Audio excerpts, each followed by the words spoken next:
गरीबों के उत्थान के लिए विशेष रूप से जो सामाजिक वर्ग ज्यादा पिछड़ा वर्ग है उसके उत्थान के लिए, उसको बराबरी में लाने के लिए सरकार की योजना तो बनती ही है, लेकिन उन योजनाओं का लाभ जितना आपको मिलना चाहिए उतना नहीं मिल पाता।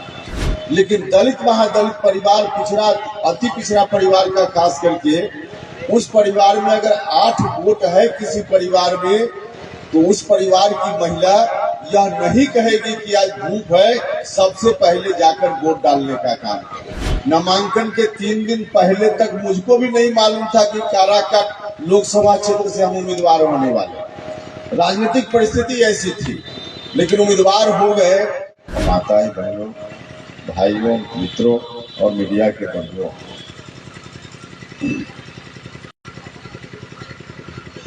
देखिए इस तरह का कार्यक्रम हमारे साथियों ने मिलकर तय किया कि सभी विधानसभा क्षेत्रों में दलित सम्मेलन और अति पिछड़ा सम्मेलन। देखिए ऐसे भी यह जो कार्यक्रम है इसमें कोई लंबा चौड़ा भाषण देने की जरूरत नहीं है। हम भी कोई बहुत बड़ा व्याख्यान देंगे ऐसा नहीं है।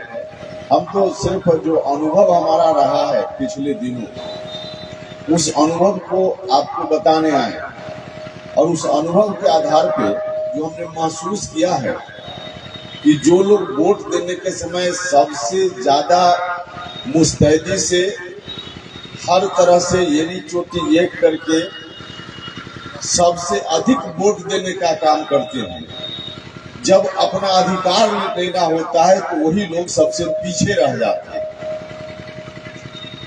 हम आपसे आगाह करने आए कि अब इस स्थिति में सुधार करने का मन बनाना चाहिए, क्योंकि सरकार चाहे भारत की सरकार हो या राज्य की सरकार हो, सरकार अपनी योजना चलाती है। गरीबों के उत्थान के लिए विशेष रूप से जो सामाजिक वर्ग ज्यादा पिछड़ा वर्ग है उसके उत्थान के लिए, उसको बराबरी में लाने के लिए सरकार की योजना तो बनती ही है, लेकिन उन योजनाओं का लाभ जितना आपको मिलना चाहिए उतना नहीं मिल पाता। इसमें सरकार की जो व्यवस्था है, वो उनका सिस्टम है, वह भी दोषी है, निश्चित रूप से उसका भी दोष है, लेकिन कहीं न कहीं आपकी सक्रियता या आपकी तत्परता या आपकी सजगता का भी अभाव होता है, जिसके चलते आपको जितना लाभ मिलना चाहिए नहीं मिल पाता। वोट देने का जहां तक सवाल है, तो सबसे ज्यादा वोट देने के दिन सबसे अधिक मुस्तैदी से कौन वोट देता है? यही जो आप लोग बैठे हुए लोग हैं, दलित महादलित समाज के लोग, अति पिछड़ा समाज के लोग।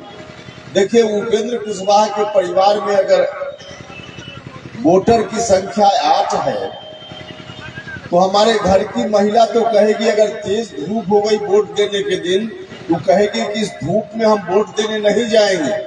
लेकिन दलित महादलित परिवार, पिछड़ा अति पिछड़ा परिवार का खास करके उस परिवार में अगर 8 वोट है किसी परिवार में, तो उस परिवार की महिला यह नहीं कहेगी कि आज धूप है, सबसे पहले जाकर वोट डालने का काम करें। और इसका नतीजा है कि 8 वोट अगर आपके परिवार में है तो 8 में 8 वोट गिरेगा, और उपेंद्र कुशवाहा जैसे लोगों के परिवार में अगर 8 वोट है तो 4 वोट, 5 वोट, इससे ज्यादा वोट नहीं गिरता। तो सबसे ज्यादा वोट गिराते हैं आप। हमारा अनुभव है, पिछली बार जब आप सब लोगों ने मुझको अपना प्रतिनिधि चुना था, 5 साल तक हमको भारत सरकार में रहने का भी मौका मिला। उस वक्त हमने देखा, जब हम जीत कर आए, आप सब लोगों ने आशीर्वाद दिया। चुनाव की जो पूरी प्रक्रिया हुई थी, नामांकन जिस दिन मेरा हुआ था, नामांकन के 3 दिन पहले तक मुझको भी नहीं मालूम था कि काराकाट लोकसभा क्षेत्र से हम उम्मीदवार होने वाले। राजनीतिक परिस्थिति ऐसी थी, लेकिन उम्मीदवार हो गए। और बिना जाने बिना पहचाने, अब तो बहुत सारे लोगों से जान पहचान, अब इतने दिनों में आपने भी मुझको बहुत दूर तक जान लिया है और हम भी आपको जान रहे हैं, लेकिन उस वक्त हम भी ठीक से आपको नहीं जानते थे और आप तो बिल्कुल हमको नहीं जानते थे। और उसके बावजूद आप सब लोगों ने इतना अधिक आशीर्वाद दिया कि सिर्फ हम आपके एमपी नहीं बने बल्कि भारत सरकार में हमारी पार्टी जाकर शेयरदार भी बन गई।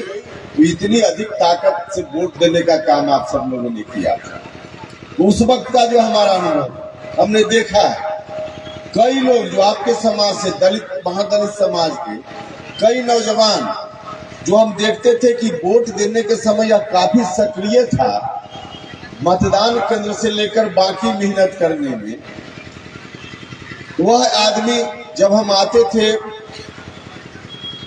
चुनाव परिणाम घोषित हुआ, मंत्री बन गए, उसके तुरंत बाद उस वक्त देखते थे कि वोट देने में सबसे आगे था वह लड़का और अभी भीड़ में सबसे पीछे खड़ा है। और कई लोगों का चेहरा इस रूप में भी हम देखते थे कि उनका चुनाव में कहीं अता पता नहीं था और माला लेकर सबसे पहले मंच पर आकर उपेंद्र कुशवाहा को माला पहनाने का काम करते। हमारे बगल का साथी जो बैठा होता था, कोई दूसरा आदमी धीरे से कान में कहता था कि मंत्री जी, आदमी आपको वोट भी नहीं दिया है लेकिन माला लेकर आ रहा है। अब उस समय हम लोग किसी को बोल तो नहीं सकते हैं, क्योंकि जीतने के बाद अब सबके प्रतिनिधि हो गए, तो कोई माला लेकर आ रहा है उसको धक्का देकर हटा तो नहीं सकते हैं। लेकिन हम महसूस करते थे यह आदमी वोट देने में नहीं था, माला पहनाने में आगे है, और वोट देने में जो आगे था वह कहीं भीड़ में पीछे खड़ा है। यह स्थिति हम आपसे आग्रह करना चाहते हैं कि ऐसी स्थिति क्यों रहती। हम जब उस वक्त बुलाकर पूछते थे उस नौजवान को कि आप पीछे क्यों खड़ा थे भाई, चुनाव के समय इतनी सक्रियता थी आपके गांव में, और क्यों आप पीछे जाकर खड़ा थे। वह दबी जुबान से कहता था कि सर, आप जहां बैठे हुए थे वहां अगल बगल में सफेद कुर्ता पजामा धोती पहनकर लोग बैठे हुए थे, उसमें हम कैसे जाते, और आपके बगल में कोई जगह भी खाली नहीं थी। उस वक्त हम उसको कहते थे कि अरे भाई, हम जहां, और आप अभी भी हम आपसे कह रहे हैं, हम जहां भी बैठेंगे कुर्सी अगर है तो कुर्सी खाली तो नहीं रहेगी।